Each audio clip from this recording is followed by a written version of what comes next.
A widowed king hid in his own castle to spy on the woman he thought he might marry.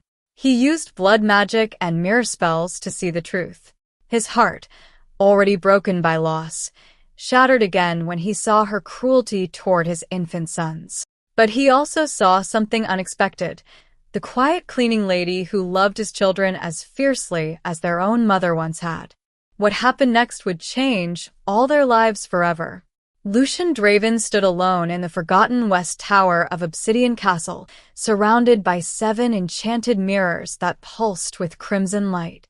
Each mirror reflected a different chamber of his domain: the nursery where his 3 sons slept, the grand hall where courtiers whispered, the private chambers where Seraphina Vale believed she was unwatched. The blood ritual he'd performed at midnight still left dark stains on his fingertips. He took a slow breath, unnecessary for one who no longer needed air, and felt the weight of what he was about to do. Spying on the woman he'd allowed into his undead heart, the woman his council expected him to marry, the woman who might become queen and stepmother to his heirs, it went against every instinct of honor he'd cultivated over 4 centuries of rule. But something had shifted in recent months. Small things that nagged at the edges of his awareness. The way Seraphina's smile tightened when the triplets cried, how quickly her warmth vanished when no nobles were watching, the subtle comments about how much simpler ruling would be without 3 squalling distractions underfoot. Hi, my beautiful family. Thank you for sticking around with me through our trying times. I really appreciate your love and support. We're finally back again to give you many more beautiful stories. If you're already hooked in for today's story and ready to enjoy it, click subscribe and let me know in the comments where you're watching from, because tomorrow I will be giving you another story just as interesting as this one. And you don't want to miss it. Now, let us begin.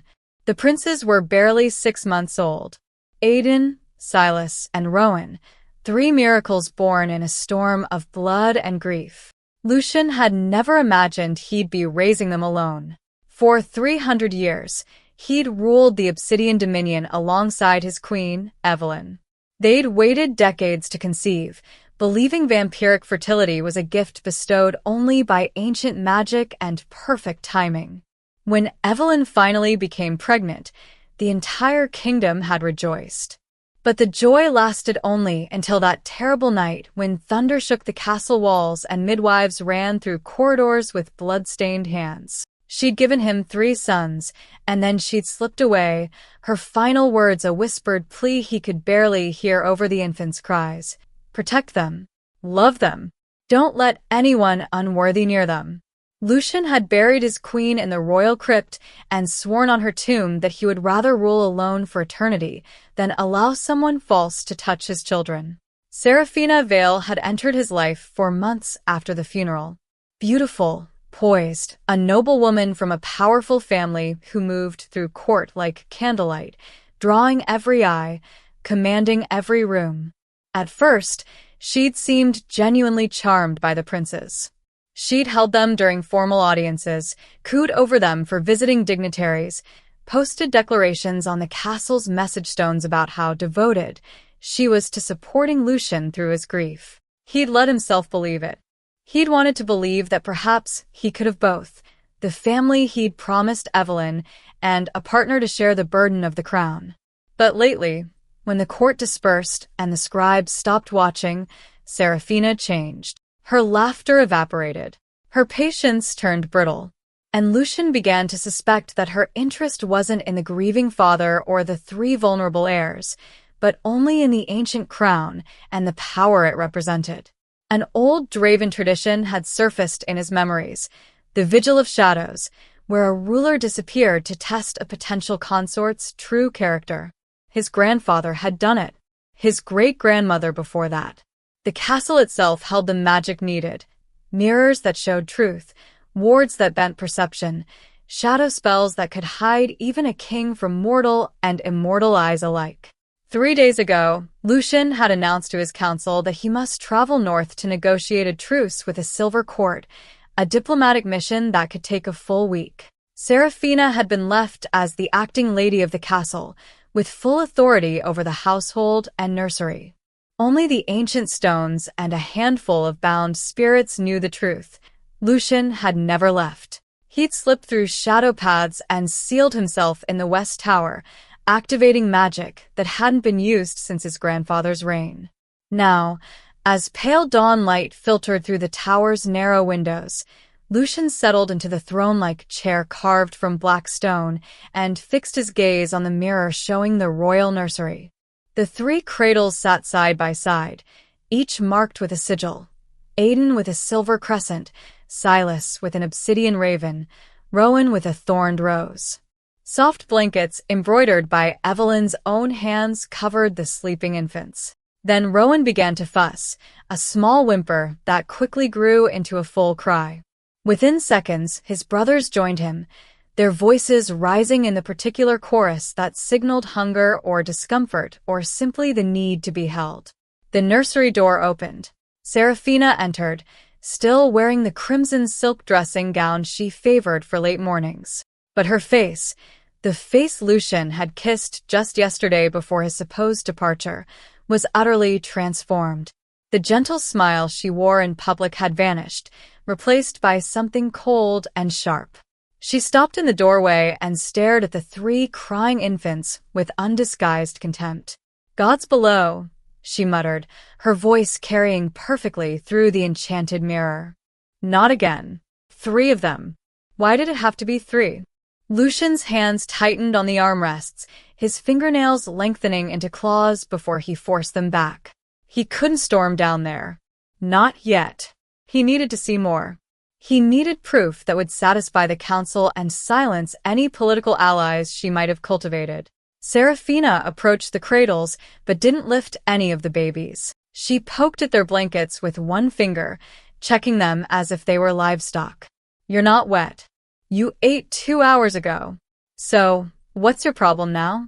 All you do is scream and demand and prevent me from getting a single moment's peace."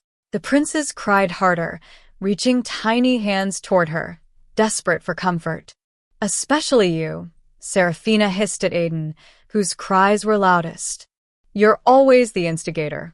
If I had my way—" She stopped herself, glanced around as if remembering even walls might have ears, then lowered her voice to something Lucian had to strain to hear.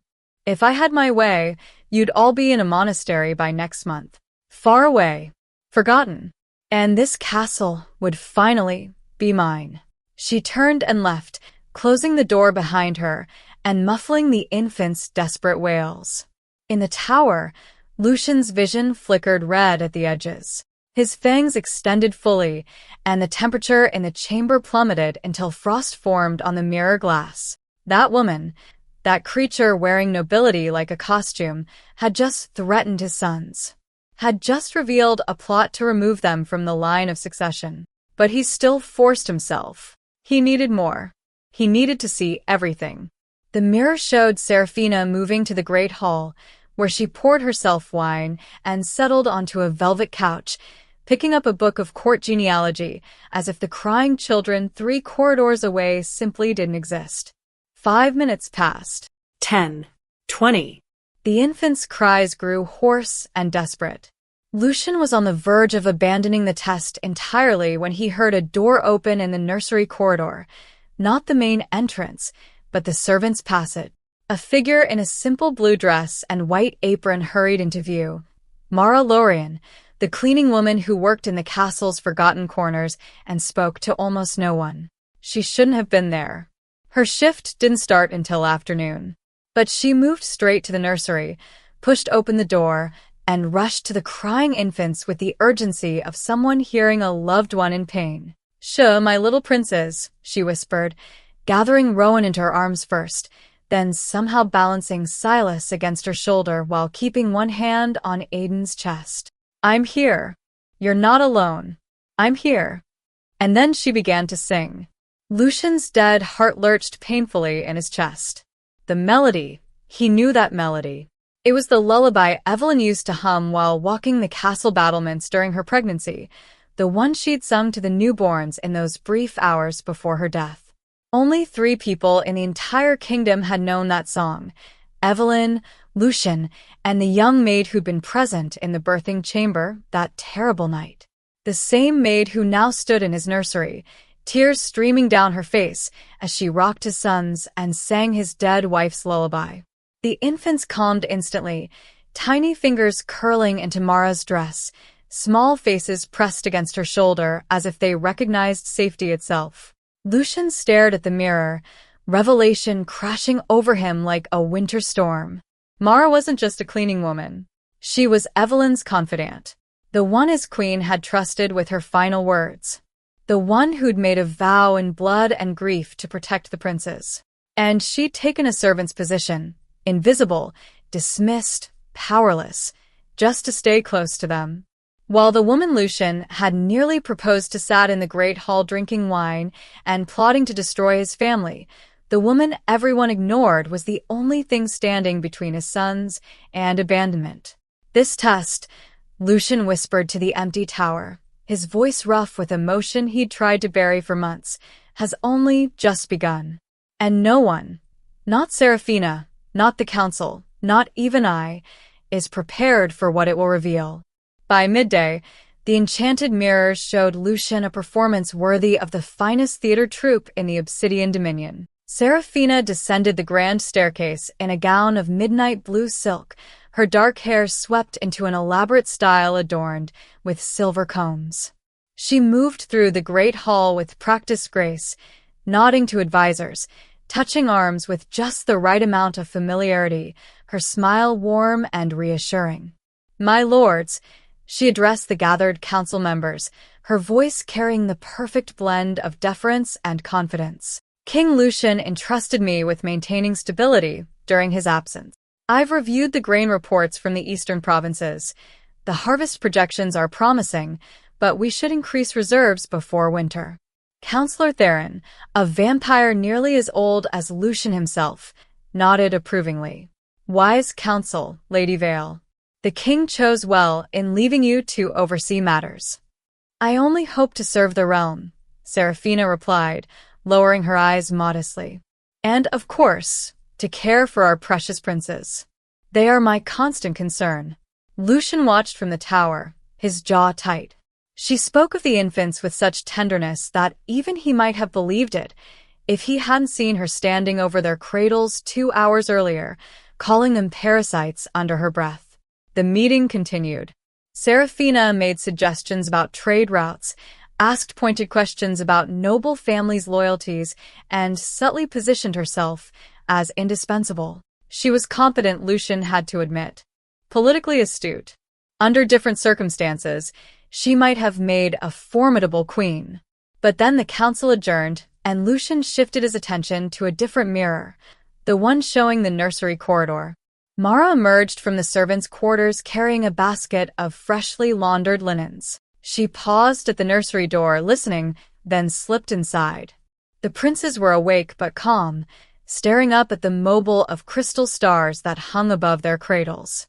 "Good morning, little ones," Mara whispered, setting down her basket. She moved to each cradle, checking blankets and adjusting pillows with the careful attention of someone who'd done this 1,000 times. "Did you sleep well? Your mother used to say that babies dream of starlight. I wonder if you dream of her." She picked up Silas, who'd begun to fuss, and settled into the rocking chair near the window. "Let me tell you about the day you were born," she murmured, her voice so soft the enchanted mirror barely caught it. "There was a storm, the worst in a century. Lightning split the sky, and your mother. She was so brave. She knew what was coming, but she never stopped fighting to bring you into this world." Lucian leaned forward, transfixed. No one spoke of Evelyn's death. The court had collectively decided it was too painful a subject for their grieving king. But Mara spoke of her as if she were still present, as if her memory deserved to live in her son's ears. "She made me promise," Mara continued, rocking gently. She said, "Mara, if something happens to me, watch over them. They'll need someone who remembers me, who can tell them stories when their father's grief makes him silent." A tear slid down her cheek. "I've kept that promise, my prince. Every day." She reached into her apron pocket and pulled out a small cloth bundle. Inside were 3 braided cords, silver, black, and red, each tied with an intricate knot. Lucian recognized them immediately. Protective charms from the old magic, the kind Evelyn used to weave. Mara hung one above each cradle, whispering words in the ancient tongue that even Lucian's enhanced hearing couldn't quite catch. In the servants' wing, 2 maids huddled near the kitchen hearth, their voices low. "Did you see Lady Vale this morning?" the younger one asked. All smiles and grace in the great hall. "And did you hear her in the nursery at dawn?" the older maid countered. "I was bringing fresh linens. She was calling those poor babies burdens. Said she wished there was only one, or better yet, none." "Hush." "If she hears you, she won't. She's too busy playing queen." The older maid shook her head. "Thank the old gods for Mara. She's the only one who truly cares for those children. I've seen her skip meals to sit with them when they're fussy. She's more mother to them than that ambitious viper will ever be." "Does Lady Vale know?" "She knows everyone relies on Mara. But whenever the king sent messages asking about the princes, Lady Vale made sure she was the one holding them for the portrait scribes, taking all the credit while Mara scrubs floors." That afternoon, Lucian watched as Seraphina swept into the nursery with a visiting noblewoman, Lady Cordelia from the Western Territories, whose support would be valuable in any future coronation. "This is where the little princes sleep," Seraphina said warmly, gesturing around the room. "I personally oversee every detail of their care." Mara was in the corner, folding blankets. She kept her eyes down, trying to be invisible. "How delightful," Lady Cordelia cooed, approaching the cradles. "They're beautiful children. The kingdom is blessed." "Indeed. I like to think of them as—" Seraphina stopped abruptly, her smile freezing as Aiden began to cry. "Then Rowan. Then Silas." Lady Cordelia looked amused. Feeding time?" "Actually," Seraphina said, her voice tight, "the nursemaid was supposed to have them settled before this meeting." "You there?" She snapped her fingers at Mara. "Leave them. I need this space for private conversation." Mara looked up confused. "My lady, they need." "I said leave them." Seraphina's eyes flashed dangerously. "Lady Cordelia and I have important matters to discuss. The crying will stop eventually, but are you defying me?" Seraphina took a step forward, her voice dropping to a hiss that Lady Cordelia couldn't hear over the baby's cries. "Know your place, cleaning woman, or you'll find yourself scrubbing the dungeon floors instead." Mara's hands trembled, but she curtsied low and retreated from the room, casting one anguished look back at the wailing infants. In the tower, Lucian's claws pierced the armrests of his chair, leaving deep gouges in the stone. That evening, after Lady Cordelia had departed and the castle settled into twilight, Lucian's attention was caught by movement in one of the auxiliary mirrors, the one showing the rarely used eastern parlor. Seraphina stood with a figure wrapped in shadow robes, the kind worn by advisors who specialized in less savory forms of counsel. "The timing must be perfect," the robed figure was saying. "The people love him as a grieving father. If something were to happen to the children first, a tragic accident perhaps, he would be devastated, vulnerable. Then, after a proper mourning period, he would need comfort," Seraphina finished, her voice cold and calculating. "Someone to help him through the grief. Someone he already trusts." "Precisely. And once you're queen, well, widows remarry all the time in our world, especially when an unfortunate illness strikes. The princes are the obstacle," Seraphina said flatly. "Once they're removed, everything else falls into place. The council already sees me as capable of ruling. Then we proceed as discussed. The monastery will take them within the month. They'll be well paid to ensure the children simply fade from memory." Lucian stood abruptly, the movement sending his chair clattering backward. His vision tinged crimson, power crackling through the air around him. This wasn't simple ambition. This wasn't a woman who merely disliked children. This was a plot to murder his heirs. and possibly him. The test had revealed something far darker than he'd imagined. Serafina wasn't unworthy of the crown. She was a direct threat to everything he'd sworn to protect. And somewhere below, in the shadowed corridors of his castle, a cleaning woman with ancient protective charms in her pockets was the only barrier between his sons and elimination. Lucian pressed his palm against the mirror showing the nursery, where Mara had returned despite Serafina's orders, rocking all 3 babies while singing Evelyn's lullaby. "Hold on," he whispered to her image. "Just hold on a little longer." The reckoning was coming. But first, he needed every piece of evidence locked in these mirrors, irrefutable proof that would justify what he was about to unleash. Lucian couldn't tear his gaze from the mirror. Mara sat in the rocking chair, all 3 princes somehow cradled in her arms, Aiden against her chest, Silas tucked in the crook of her left elbow, Rowan nestled against her right shoulder. It should have been impossible to hold 3 infants at once, but she managed it with the practiced ease of someone who'd done this countless times before. The lullaby continued, soft and achingly familiar. Stars above and shadows deep. Guard these souls while kingdoms sleep. Moon and magic.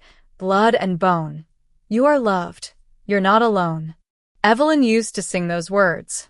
Lucian remembered watching her pace the battlements during her pregnancy, one hand on her swollen belly, that melody drifting through the night air like a prayer. The wound he'd tried to seal with duty and distance ripped open fresh. 6 months. It had been 6 months since he'd held his dying wife, since he'd felt her blood cooling on his hands, since he'd heard her final gasps between the newborn's first cries. He'd barely allowed himself to grieve. A kingdom couldn't mourn forever. The heirs needed protection. The court needed stability. But watching Mara rock his sons, seeing them peaceful in her arms when they'd been screaming moments before, Lucian felt the full weight of everything he'd lost crash over him like a midnight wave. 6 months earlier, the birthing chamber. Thunder shook the castle foundations. Lightning split the sky in jagged white forks, illuminating the chaos inside the royal bedchamber. "More towels," the head midwife shouted. "And someone get the king, now." Lucian burst through the door, his formal council robes abandoned somewhere in the corridor. Evelyn lay on the bed, her face pale as moonlight, her nightgown soaked with blood and sweat. "Lucian," she gasped, reaching for him with trembling fingers. He took her hand, brought it to his lips. I'm here, beloved. Something's wrong." Her eyes, those beautiful amber eyes that had captured him 300 years ago, filled with tears. "I can feel it. The babies are coming, but I don't think I'm strong enough." "Don't say that." His voice broke. "You're the strongest person I know. You've survived wars, plagues, assassination attempts.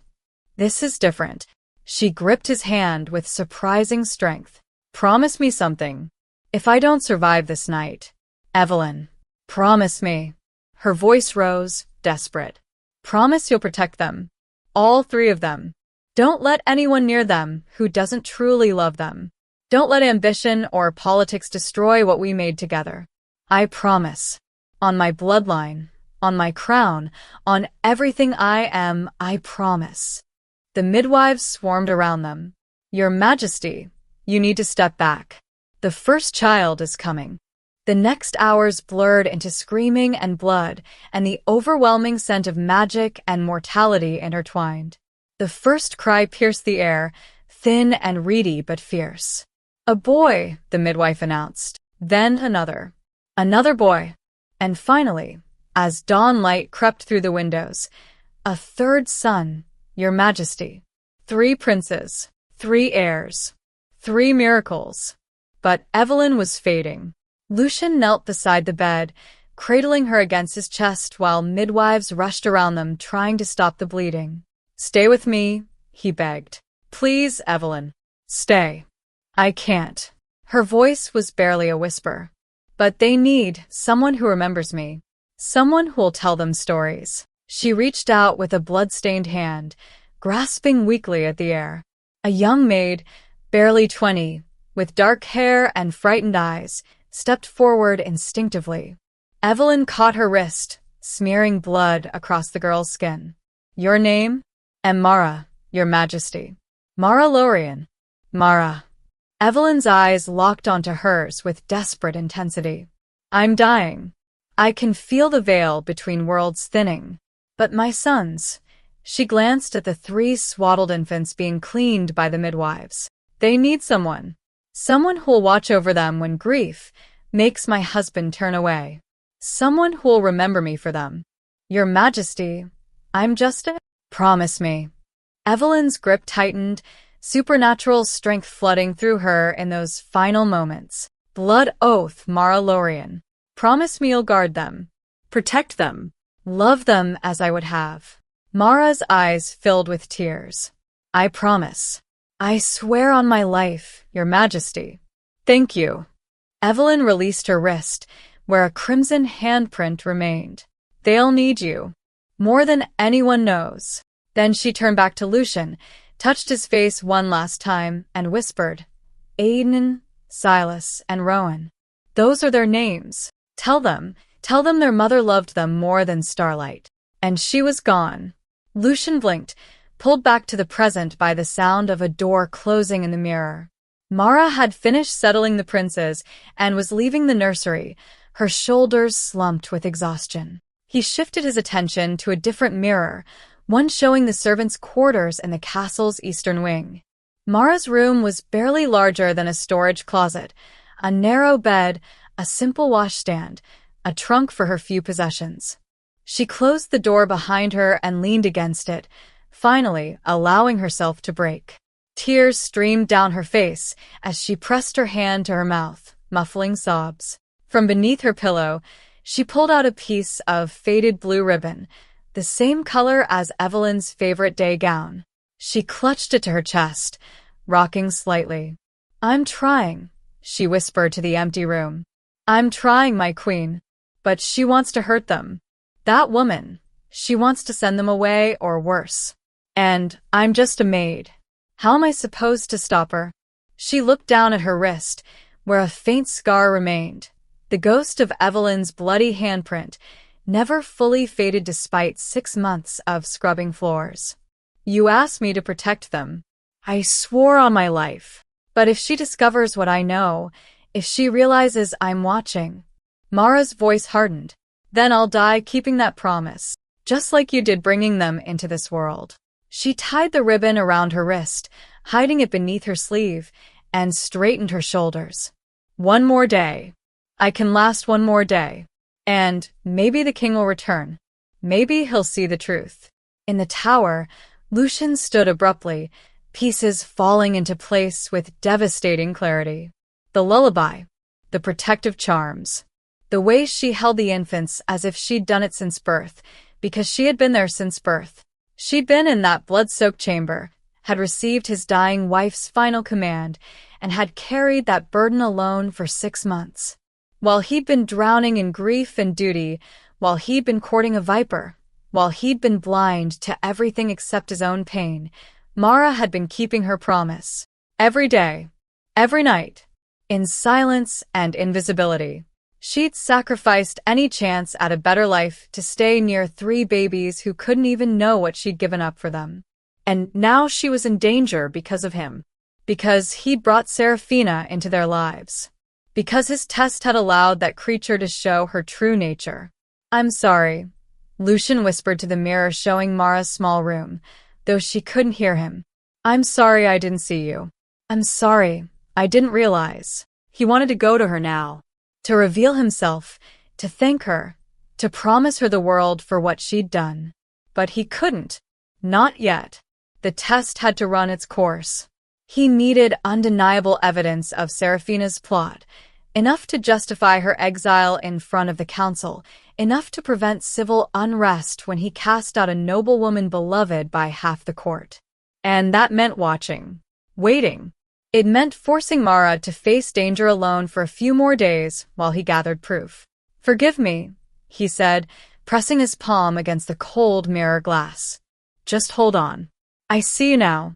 And when this is over, I swear on Evelyn's memory, no one will ever dismiss you as invisible again.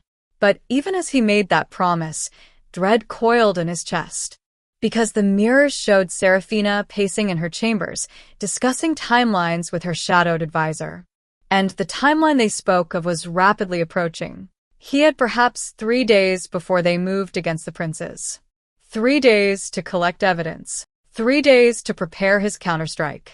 3 days to hope that Mara's courage and a blood oath made in a dying queen's final moments would be enough to keep his sons alive.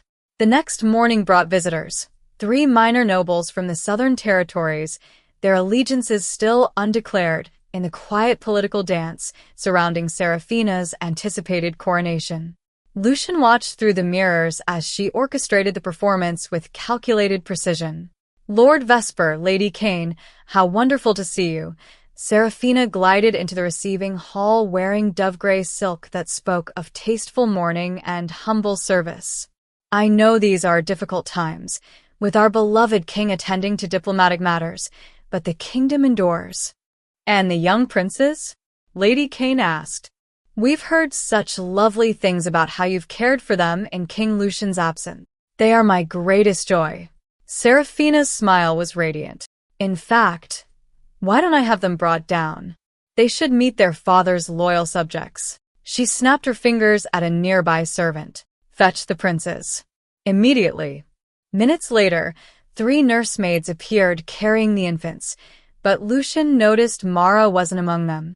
The babies looked uncomfortable in their formal christening gowns, tiny faces scrunched with displeasure. Aren't they precious? Serafina cooed, taking Aiden from the nursemaid and holding him up like a trophy. The infant immediately began to fuss.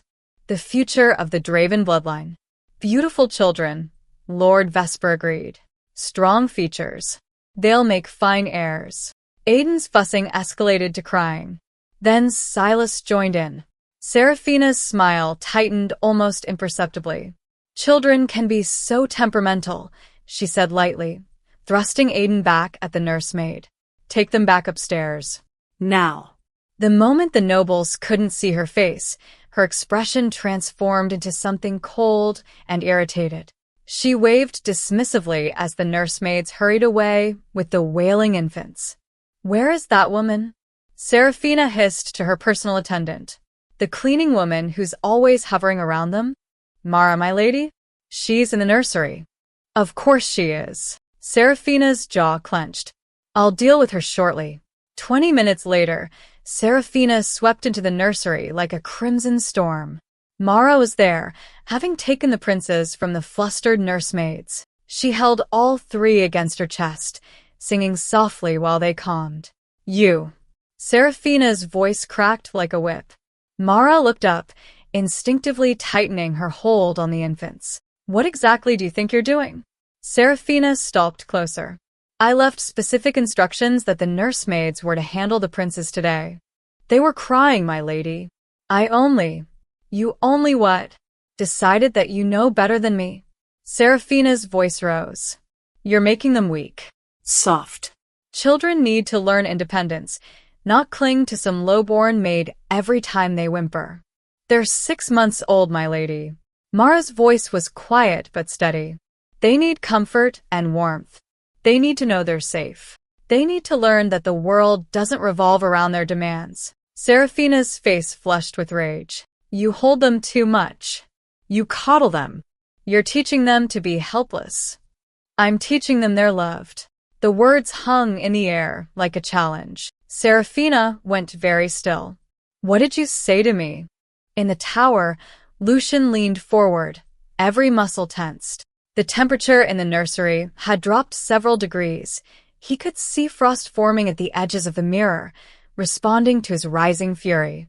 I said. Mara lifted her chin, despite the fear in her eyes. I'm teaching them they're loved. Because they are. Their mother loved them. Their father loves them.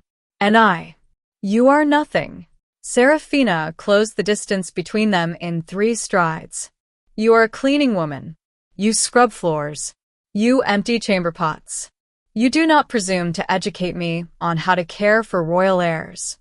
Then care for them yourself, my lady. Mara's voice shook but didn't break. Hold them. Comfort them. Sing to them. But don't ask me to leave them crying when I have the power to help. Seraphina's hand shot out toward Rowan, fingers curled like claws. Mara turned her body, shielding all 3 infants with her frame. Seraphina's hand struck Mara's shoulder instead, the blow hard enough to make her stumble. In the tower, Lucian surged to his feet, shadow magic exploding around him. The mirrors rattled in their frames. He was half a second from abandoning the test entirely, from manifesting in that nursery, but Mara straightened. Didn't cry out. Didn't back down. You can strike me if it pleases you, my lady. Her voice was steel wrapped in velvet. But I won't leave these children alone. Not while they need me. Seraphina's eyes blazed with fury. For a moment, Lucian thought she might actually attack again. But she stepped back, breathing hard, and smoothed her gown with shaking hands. Get out, she said, her voice dangerously soft. Take them and get out of my sight. But know this, cleaning woman, when I am queen, you will be the first servant I dismiss. And I will make certain no other noble house in this dominion ever employs you again. You'll scrub gutters in the lower city for the rest of your miserable life. Mara curtsied as well as she could while holding 3 infants. As my lady wishes. She fled the nursery, but not before Lucian saw the tears streaming down her face. That evening, Seraphina summoned the household staff to the servants' hall. Lucian watched through a mirror positioned near the kitchen entrance. I want to make something perfectly clear, Seraphina announced, her voice carrying the authority of someone who believed herself already crowned. There is a hierarchy in this castle. I stand at its apex in the king's absence. When I give orders, they are to be followed without question or hesitation. She let her gaze sweep across the assembled servants. I've noticed certain individuals who seem to think they know better, who countermand my instructions regarding the care of the princes. This ends now. Several servants glanced nervously at Mara, who stood in the back corner, eyes downcast. If I learn that anyone has sided with subordinate staff over my explicit commands, there will be consequences. Immediate dismissal, blacklisting, and, depending on the severity of the insubordination, she paused, letting the threat hang. Well, the dungeons are quite spacious this time of year. The servants shifted uncomfortably. No one spoke. That will be all. Return to your duties. As the staff dispersed, Lucian saw 2 of the older servants deliberately avoid making eye contact with Mara. Fear had done its work. She was being isolated, cut off from any potential allies. Late that night, after the castle had settled into uneasy sleep, Lucian watched Seraphina sit at the writing desk in her chambers. She pulled out parchment bearing no royal seal, personal correspondence that wouldn't be logged by the castle scribes. She wrote carefully, her handwriting elegant. The timeline must be accelerated. The king returns in 3 days. The children must be removed before his arrival. Have the brothers prepare the sanctuary. Tell them I will pay triple the agreed amount for immediate acceptance and absolute discretion. No visitors. No correspondence. The princes are to vanish as if they never existed. She sealed the letter with dark red wax, not her family crest, but a symbol Lucian recognized with cold dread, the twisted thorn of the Order of the Crimson Veil, a religious sect known for taking in inconvenient children from noble families and ensuring they never returned. Seraphina called for a courier, one she'd brought from her own household, loyal only to her. Ride through the night, she instructed. This reaches Prior Malachi by dawn, or you'll wish you'd never been born. The courier bowed and vanished into the darkness. The next morning, Mara was cleaning the great hall when she found a letter that had slipped behind one of the ornate side tables. The seal was broken. Someone had already read it. She glanced around to ensure she was alone, then unfolded the parchment. Her blood turned to ice. It was a response from Prior Malachi. The sanctuary is prepared. Send the children on the night of the new moon. We will ensure they are never found. The gold has been received. At the bottom, barely visible, was the seal of the crimson veil, a thorned rose dripping with what looked disturbingly like blood. Mara's hands trembled. The new moon was in 2 days. She looked up at the empty great hall, at the throne where Lucian should have been sitting, at the castle that suddenly felt like a trap closing around 3 helpless infants. "Please," she whispered to the absent king, to the ghost of her dead queen, to any gods who might be listening. "Please come back. I don't know how much longer I can protect them alone." But the castle remained silent, and the shadows seemed to grow deeper, and somewhere in the distance, a clock chimed, counting down the hours until Seraphina's plan would be set in motion. Mara couldn't sleep. The letter from Prior Malachi burned in her memory like a brand. 2 days until the new moon. 2 days until Seraphina would try to make the princes disappear. She lay in her narrow bed, staring at the ceiling, when she heard voices in the corridor outside, low and urgent. 3 trunks, no more. We can't draw attention. And the carriage? Arranged. It arrives at midnight on the new moon. The back gate, where the kitchen deliveries come. No one will notice in the darkness. Mara pressed her ear to the door, barely breathing. Lady Seraphina said to pack warm clothing for children. "A long journey," she said. "Where? Best we don't ask." But I heard her mention a monastery in the northern wastes, where the snow never melts and visitors never come. The voices faded down the corridor. Mara dressed quickly, her heart hammering. She needed answers, real answers, not just fragments of overheard conversations. And she knew exactly where to look. The old wing of Obsidian Castle was forbidden to most servants. Ancient corridors where the stones remembered centuries of Draven rule and whispered secrets to those who listened. Mara had only been there once, 6 months ago, when Queen Evelyn had asked her to retrieve something from the private chapel. Now, carrying a single candle, Mara navigated the dusty passageways. Cobwebs hung like funeral shrouds. Her footsteps echoed strangely, as if the castle itself was holding its breath. She remembered the path, left at the portrait gallery, through the hall of stained glass, down the spiral stairs that smelled of old incense and older magic. The chapel door stood at the end of a corridor lined with faded tapestries. It was locked, of course, but Mara had kept the key Evelyn gave her that day, worn on a chain around her neck beneath her dress. The lock clicked. The door opened with a groan of ancient hinges. Inside, moonlight filtered through a circular window above a small altar. Candles sat in brackets on the walls, unlit for months. The air tasted of abandonment and grief. Mara's candle flame flickered as she approached the altar. Behind it stood a statue of an ancient goddess, the Lady of Shadows, patron of mothers and protectors. At her stone feet lay offerings, dried flowers, a child's wooden toy, a leather-bound journal. Mara's breath caught. She knew that journal. She'd seen Evelyn writing in it during quiet afternoons. With trembling hands, she opened it. "If you're reading this, I am likely dead.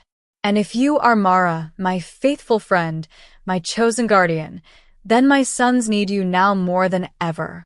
Tears blurred Mara's vision. She blinked them away and continued reading. "I've seen the future in dreams, the way our bloodline sometimes does. I've seen Lucian alone, grieving, vulnerable to those who would use his pain against him. I've seen a woman in red who smiles with poison on her lips. I've seen my children in danger." The next entry was dated 3 days before the triplets' birth. "Lucian doesn't know, but I've prepared protections. Hidden throughout the castle are charms I've woven with blood and moonlight. In this chapel, in the drawer beneath the goddess's feet, I've left something for whoever watches over my sons, a wardstone keyed to their blood. If they are ever in mortal danger, it will burn hot. Whoever holds it will know." Mara knelt before the statue and found the hidden drawer. Inside lay a smooth black stone the size of a robin's egg, etched with silver runes that glowed faintly in the candlelight. The moment her fingers touched it, the stone flared with heat, Not enough to burn, but enough to send a clear message. The princes are in danger. Now. I know, Mara whispered. I know, my queen. I'm trying. She turned the page and found one final entry. If Lucian grieves too deeply, if he cannot see clearly, he may resort to the old ways. The vigil of shadows, the test of the consort. Our ancestors used it when they couldn't trust their own judgment.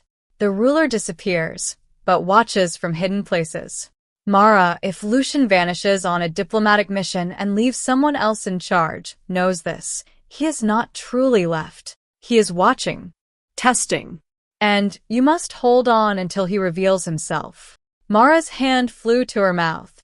The diplomatic mission. The too convenient timing. The way Serafina had seemed almost relieved when Lucian announced his departure. He's still here, she breathed. He's been watching all along. But if he was watching, why hadn't he stopped Serafina?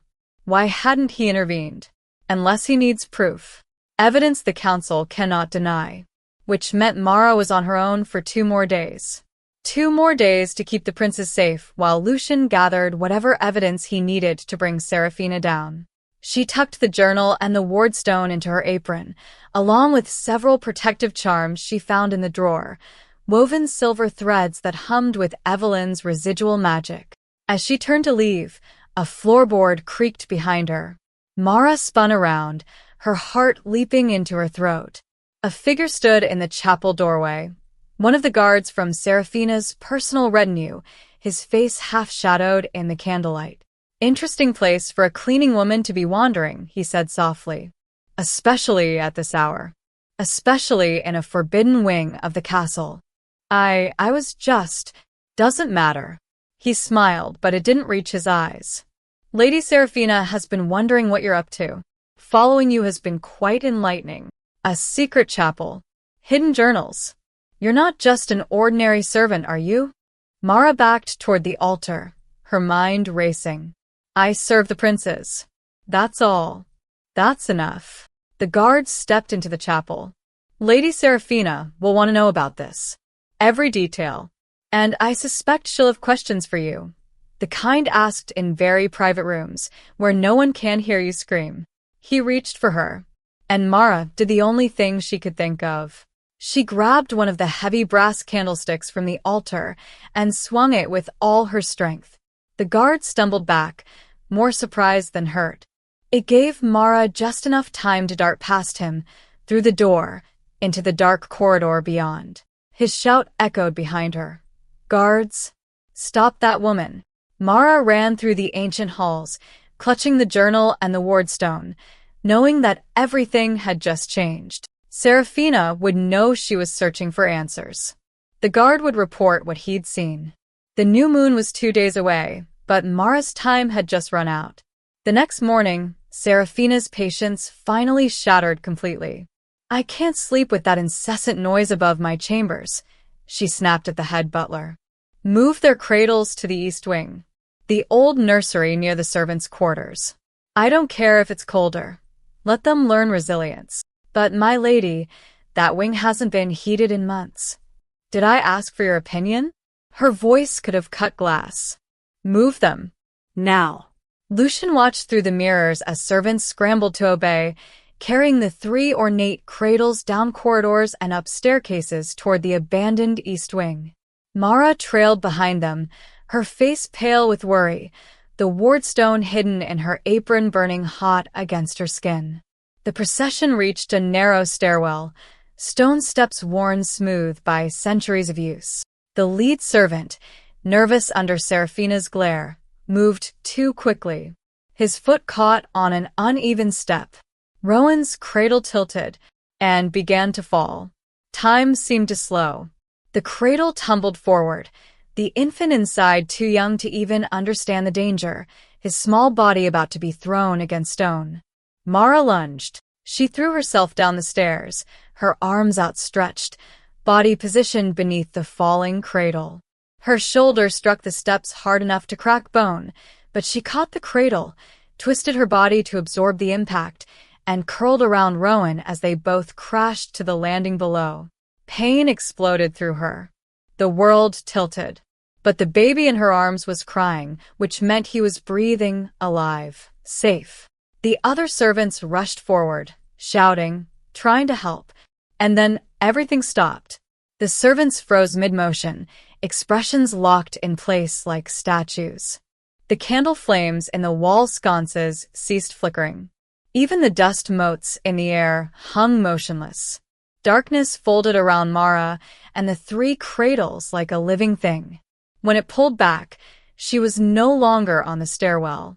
She was in a circular chamber lined with glowing mirrors and carved with ancient runes. And standing before her, pale and terrible and furious, was the man she'd thought was leagues away on a diplomatic mission. "Your Majesty," Mara gasped, trying to rise despite her injured shoulder. "Don't move." Lucian's voice was raw. He knelt beside her, his hands hovering over her body, assessing injuries with the practiced eye of someone who'd seen battlefields. "You have a fractured shoulder, bruised ribs. You could have been killed. Rowan, the others, are safe. All three." Lucian gestured to where the cradles now sat in a protected alcove of the tower, the infants strangely calm despite the impossible transition. "But you nearly died protecting them." "I promised your wife I would." Mara's voice broke. "The night she died, she made me swear. I thought I'd failed. I thought you'd return and find them gone or worse, and I'd have broken my vow. You haven't failed." Lucian's hands were shaking as he helped her sit up against the wall. "Mara, gods, I didn't even know your name until 3 days ago. You've been the only thing standing between my sons and a monster." "You knew?" Tears streamed down her face. "You've been here? Watching. The Vigil of Shadows. An old test." He gestured to the mirrors surrounding them. "I needed to be certain of Seraphina's nature. I needed evidence the council couldn't dismiss. But I never imagined," his voice cracked, "I never thought it would come to this. That she would be willing to kill them. She's planning worse." Mara fumbled in her apron, wincing at the pain, and pulled out the letter. "The new moon. Tomorrow night.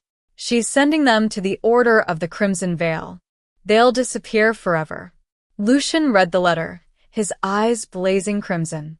The temperature in the tower plummeted. Ice crystals formed on the mirrors. "And there's more." Mara produced Evelyn's journal with trembling hands. "Your wife, she knew. She saw it coming. She left protections warnings. She told me you might use the vigil." Lucian took the journal as if it were made of glass. His fingers traced Evelyn's handwriting, and for a moment the ancient king looked utterly broken. "She knew I'd failed to see clearly through grief. You haven't failed. You're here now. Because you've been fighting alone." He looked at her with wonder. "You took a servant's position just to stay near them. You've endured Seraphina's cruelty, risked your life, kept your promise to a dying queen, and I never even saw you. I didn't want to be seen. Being invisible kept me close to them." Lucian was quiet for a moment, then, "That ends tonight. Tomorrow, I will return to the castle. I'll announce a grand ceremony. Let Seraphina believe it's her coronation. The entire court will attend. And then I show them the truth." He gestured to the mirrors. "Every word she's spoken. Every moment of cruelty. Every detail of her plot. The mirrors preserve memory perfectly. Evidence even the most loyal noble can't deny." Mara's eyes widened. "She'll be ruined. She'll be exiled. Stripped of title and magic. Bound by ancient law never to approach my sons again." His voice was steel. "But I need you to survive one more day." Can you do that? "For them?" Mara looked at the sleeping princes. "I'd survive 1,000 days. Tomorrow night, during the ceremony, stay close to the children. When I reveal the truth, Seraphina may try something desperate. I need you to be their shield one final time." "I will be." Lucian placed his hand over hers, cold flesh against warm. "After this is over, you'll never scrub another floor. You'll be named Keeper of the Crown Princes, with rank and protection, and everything you should have been given from the beginning. Do you understand? I only want them safe. They will be. I swear it, in Evelyn's memory. He stood, drawing shadows around himself once more. Hold tight to the children. This will feel strange. Darkness folded around them again. When it cleared, Mara was back on the stairwell landing, time resuming as if nothing had happened. The servants rushed forward, helping her up, exclaiming over the near disaster. But now Mara wasn't afraid, because somewhere in the castle, hidden in shadow and mirrorlight, a king was preparing for war. And tomorrow night, the woman in red would finally face the reckoning she'd earned. By noon, the entire castle buzzed with anticipation. Word had spread like wildfire. King Lucian would return at sunset, and a grand ceremony would follow immediately in the throne hall. Seraphina received the news in her chambers, and her smile was triumphant. Finally, she breathed, turning to her reflection. Finally, he'll make it official. She summoned seamstresses, jewelers, and hairdressers. I want perfection. A gown worthy of a queen, crimson velvet, the color of power and blood, jewels at the throat and wrists. And here, she traced a pattern across the bodice, embroidered thorns in silver thread, a reminder that beauty has edges.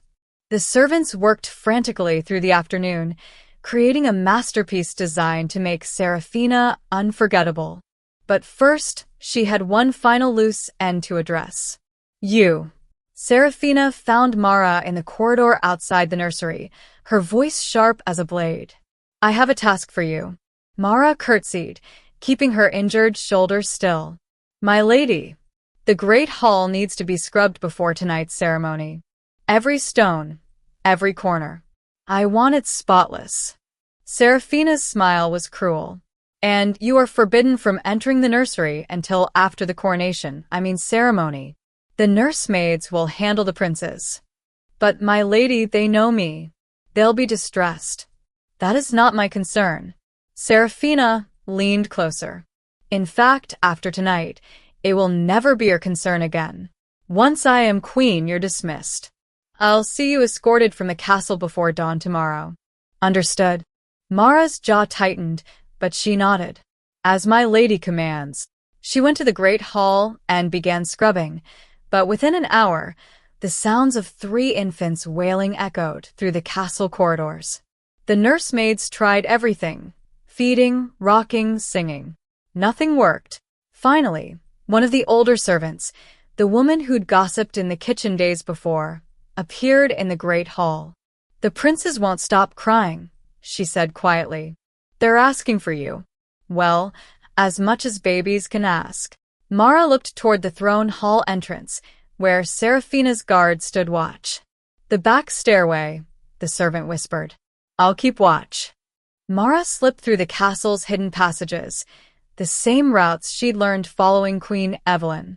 She reached the nursery through the servants' entrance and gathered the infants in her arms. Their cries stopped instantly. I'm here, she whispered, rocking them gently.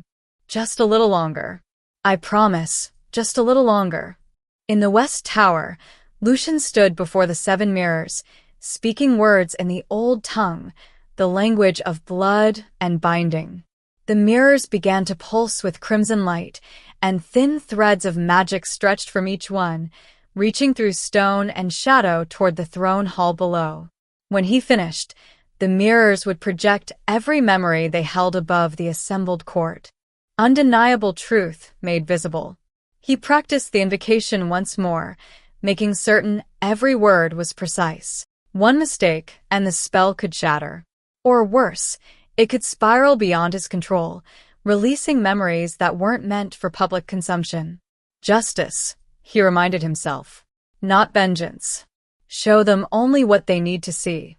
But his hands trembled with rage when he thought of what those mirrors contained. In the council chamber, nobles gathered in small clusters, voices low. Do you think he'll truly crown her? Lord Vesper asked. He must, Lady Kane replied. The kingdom needs stability. A queen, an heir apparent already born. It's perfect. Unless he's in doubts, Counselor Theron said quietly. Lucian is many things, but he's not impulsive. If he's taken this long to decide, Serafina has the support of half the court. Another noble interjected. Even if he has reservations, politically he has little choice. We'll know soon enough. As twilight fell, Serafina stood before her mirror in the crimson gown, jewels glittering at her throat like captured stars. She looked every inch a queen.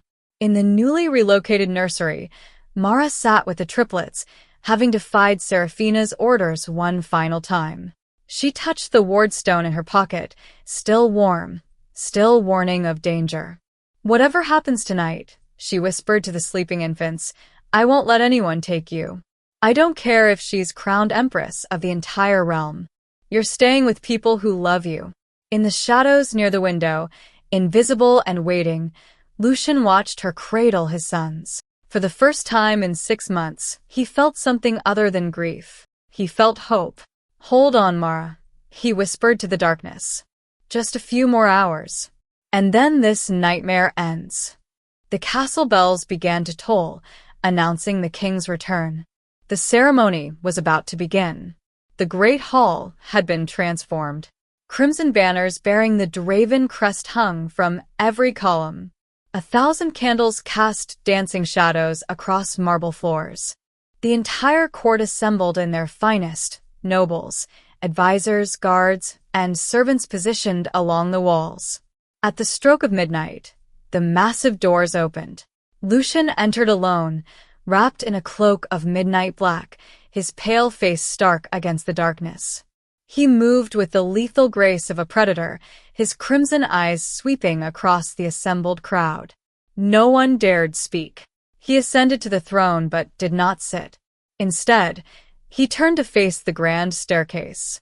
Lady Serafina Vale, his voice carried through the hall like a winter wind. "Join me."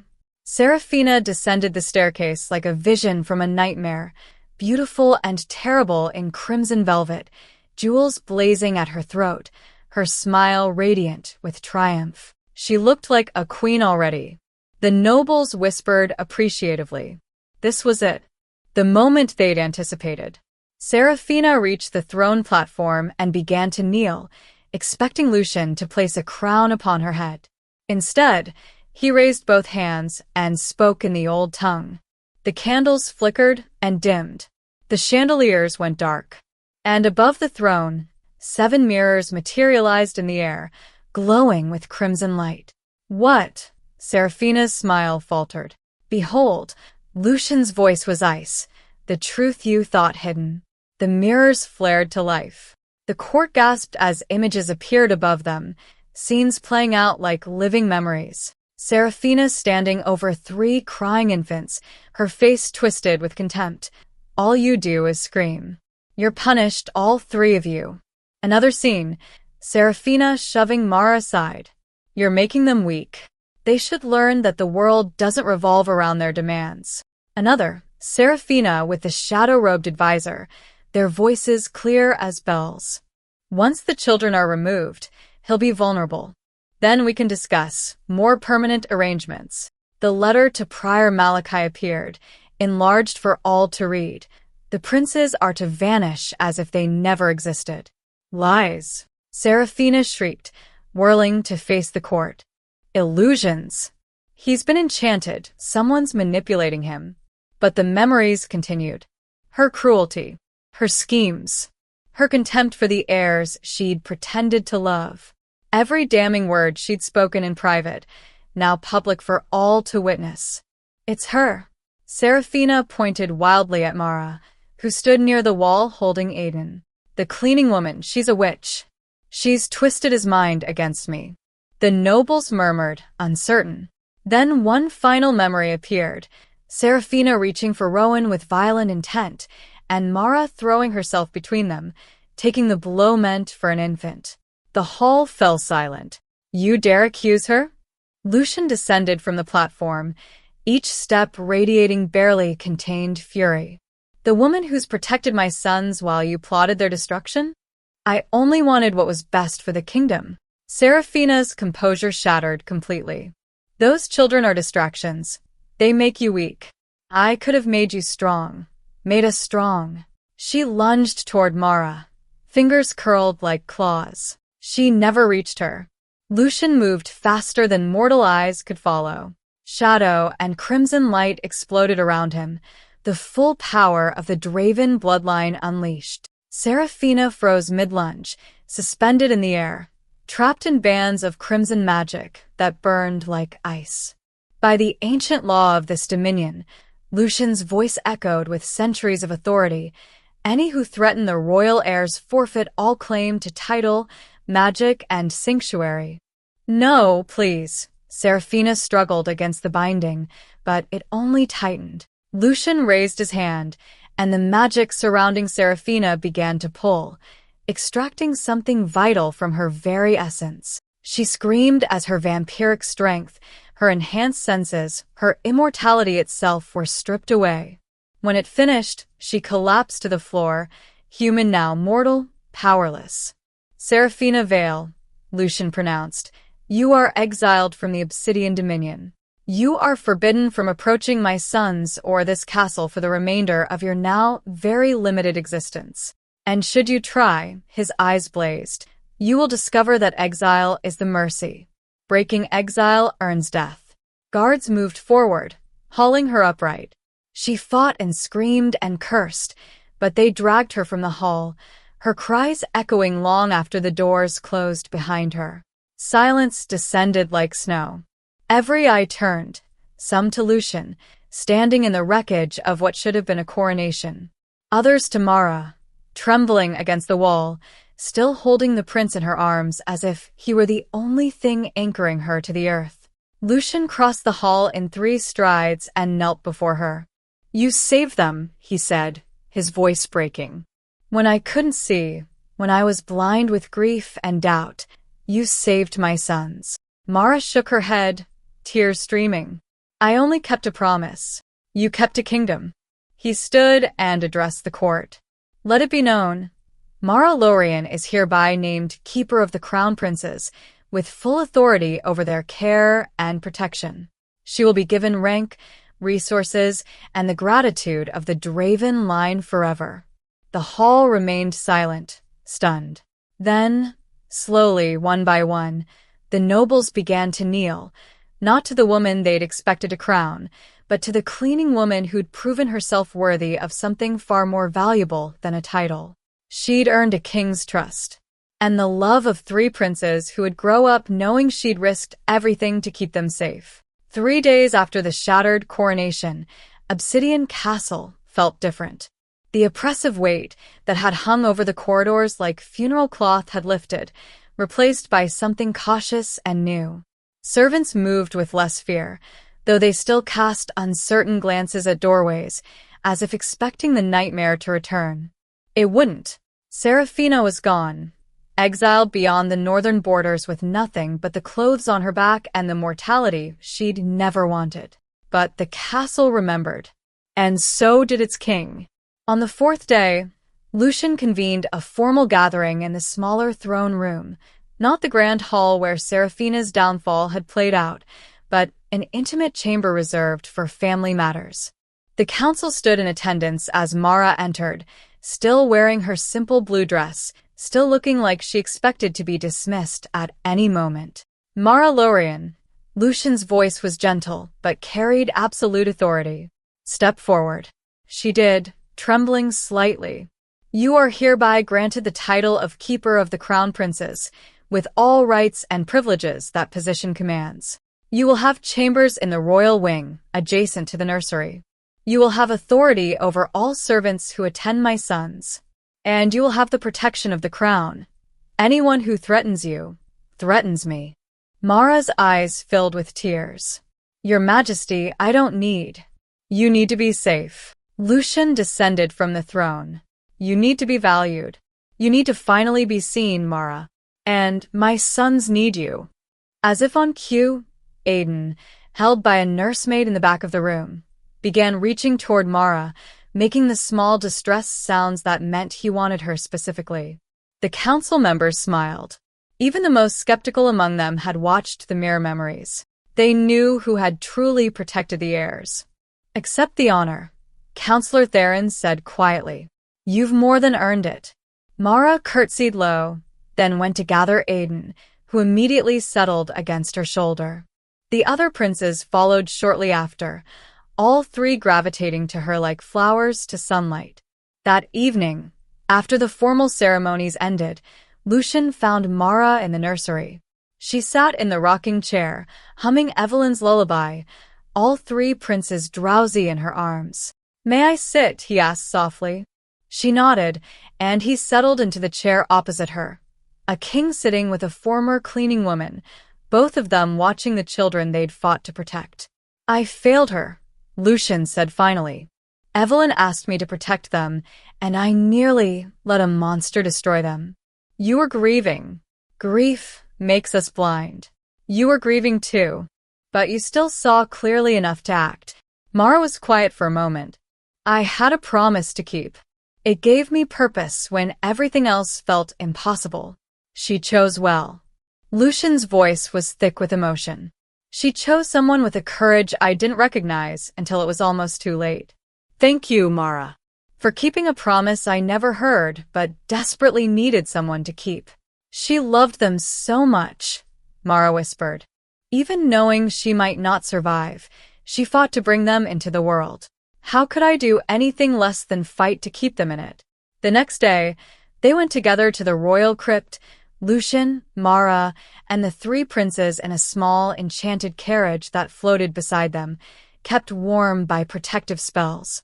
The crypt was an ancient stone lit by blue witch flames that never died. At its center lay Evelyn's tomb, carved with roses and ravens, her effigy peaceful in eternal sleep. Mara approached slowly, pulled Evelyn's faded ribbon from her pocket, and laid it across the stone hands. "I kept my promise, my queen," she whispered. "Your sons are safe." Lucian stood beside her, one hand on the tomb. "I swear, beloved, they will grow strong and loved. They will know their mother's courage, and they will never face danger alone again." Behind them, a small sound, Aiden reaching out from the carriage, his tiny hand grasping toward his father. Lucian turned and lifted him gently. Silas tugged at Mara's sleeve, wanting to be held. Rowan dozed peacefully, content as long as both adults remained close. "Look at that," Mara said softly. "They need both of us. Then they'll have both of us." Lucian met her eyes. "For as long as they need. For as long as you'll stay. I'm not going anywhere." As they left the crypt, Lucian paused. For just a moment, he thought he heard something in the distant shadows, a whisper of fabric, a breath of malice.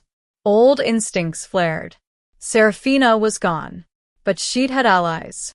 The shadow-robed advisor had escaped, and exile, as any king knew, sometimes bred vengeance rather than surrender. The Dravens had survived one threat, but darkness always found new forms. "What is it?" Mara asked, noticing his tension. "Nothing." He forced himself to relax. "Just old ghosts." But that night, standing on the high balcony overlooking the nursery where all three princes slept peacefully, Lucian allowed himself a moment of quiet vigilance. Mara joined him, standing close enough that their shoulders almost touched. "They're safe now," she said. "They are," he agreed. "Because of you." Below them, the triplets slept, Aiden with one fist curled near his face, Silas tangled in his blankets, Rowan peaceful in the middle. Three small miracles, protected by a king who'd learned to see clearly and a woman who'd never stopped keeping promises. The Obsidian Dominion had survived its trial by shadow. And for the first time since Evelyn's death, the castle felt less like a tomb and more like a home where children could grow, where grief could finally begin healing, and where a new family, fractured but fierce, could face whatever darkness might come next. Together. The end.